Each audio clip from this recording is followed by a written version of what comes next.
किसी ने बड़े कमाल की बात कही है कि जो इंसान खुद के लिए जीता है उसका एक दिन मरण होता है, लेकिन जो इंसान दूसरों के लिए जीता है उसका हर दिन स्मरण होता है। नमस्ते दोस्तों, मेरा नाम है आरजे कार्तिक। एक छोटी सी खूबसूरत सी कहानी। ये कहानी एक गरीब पिता और उसकी बेटी की। एक गरीब पिता अपनी बिटिया के साथ में एक महंगे होटल में पहुंचा अपने शहर के। फटे पुराने कपड़े उस व्यक्ति ने पहने हुए थे, उसकी बेटी ने स्कूल की ड्रेस पहनी हुई थी। स्कूल से सीधा उसको लेकर के आया था। जब अंदर पहुंचे तो वेटर ने कहा कि सर आप क्या खाना पसंद करेंगे, आपका ऑर्डर बता दीजिए। तो उस व्यक्ति ने कहा कि आप मेरी बेटी के लिए एक प्लेट पाव भाजी लेकर के आ जाइएगा बस। वेटर ने कहा कि सर आप कुछ नहीं लेंगे, आपके लिए कुछ लेकर के आऊं। तो उस गरीब पिता ने कहा कि मेरे लिए कुछ नहीं, आज मेरी बेटी के लिए पार्टी है।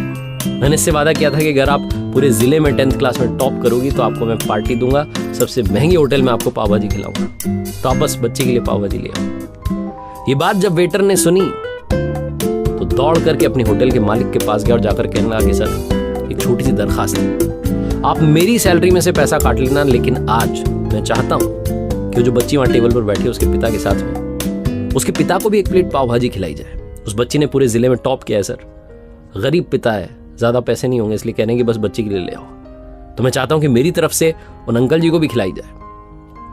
होटल के मालिक ने जब ये बात सुनी तो कहने लगा कि अरे क्या बात कर रहे हो छोटी सी, तुम उसके पिता के लिए भी पाव भाजी लेकर के जाओ, उसके लिए भी लेकर के जाओ, पैसे मत लेना, 3-4 प्लेट पाव भाजी पैक करवा करके ले जाओ और 2-3 किलो मिठाई के डिब्बे ले जाओ और कहना उनसे कि ये पार्टी जो है होटल की तरफ से, हमारी बेटी ने पूरे जिले में टॉप किया है। उनसे कहना कि मोहल्ले में मिठाई बांटिए, जश्न मनाइए, चिंता मत कीजिए।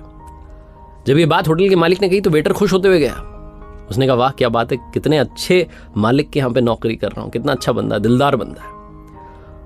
वो लेकर के पहुंचा 2 प्लेट पाव भाजी, तो वो गरीब पिता चौंक गया। उसने कहा कि अरे क्या, मैंने तो एक ही मंगाई थी, मेरे पास पैसे नहीं है।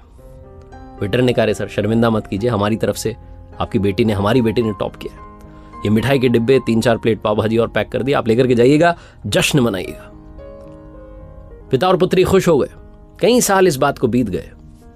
कई सालों के बाद में वो बेटी जो थी वो यूपीएससी की तैयारी करके कलेक्टर बन चुकी थी। किस्मत थी, ऊपर वाले का करिश्मा था कि उसी शहर में उसका आना हुआ, वहीं कलेक्टर बनी।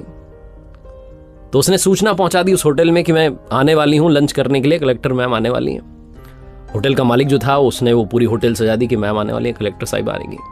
गांव में बात फैल गई, उस कस्बे में जितने लोग थे सब पहुंच गए देखने के लिए।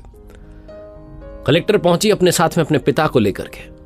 होटल का मालिक और ये तो समझ नहीं पा रहे थे, इन्हें लगा कोई होंगी। कलेक्टर ने कहा कि शायद आपने पहचाना नहीं, हम वही पिता पुत्री हैं जब मेरे 10th क्लास में टॉप करने पर आपने पार्टी दी थी, हम वही पिता पुत्री हैं, आज फिर से आए और आज पार्टी हम देंगे आपको, आपके पूरे स्टाफ को और पूरे शहर को।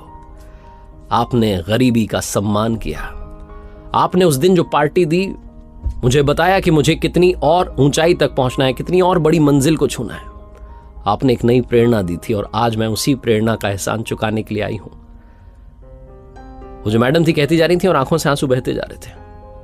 होटल का मालिक, वेटर जो थे, दोनों हाथ जोड़ के खड़े थे और कह रहे थे क्या बात है, ऊपर वाले का आशीर्वाद है। छोटी सी कहानी है लेकिन सिखाती है कि कभी भी किसी गरीब का मजाक मत उड़ाना। हो सके तो उसकी मदद करना, मदद ना कर सको तो मजाक मत उड़ाना, क्योंकि वो सब देख रहा है। बनना है तो उसकी नजर में अच्छा बनिए। एक बार फिर से वही बात जो आपसे अक्सर कहता हूं, ऊपर वाले के आशीर्वाद के साथ, अपनी मेहनत और अपनों के प्यार के साथ कर दिखाओ कुछ ऐसा कि दुनिया करना चाहे आपके जैसा। याद रखिए, हर सोमवार सुबह 9:30 बजे मेरे साथ देखिए एक नई कहानी, और हर शुक्रवार सुबह 9:30 बजे मेरे साथ देखिए लर्निंग सीरीज का एक नया वीडियो।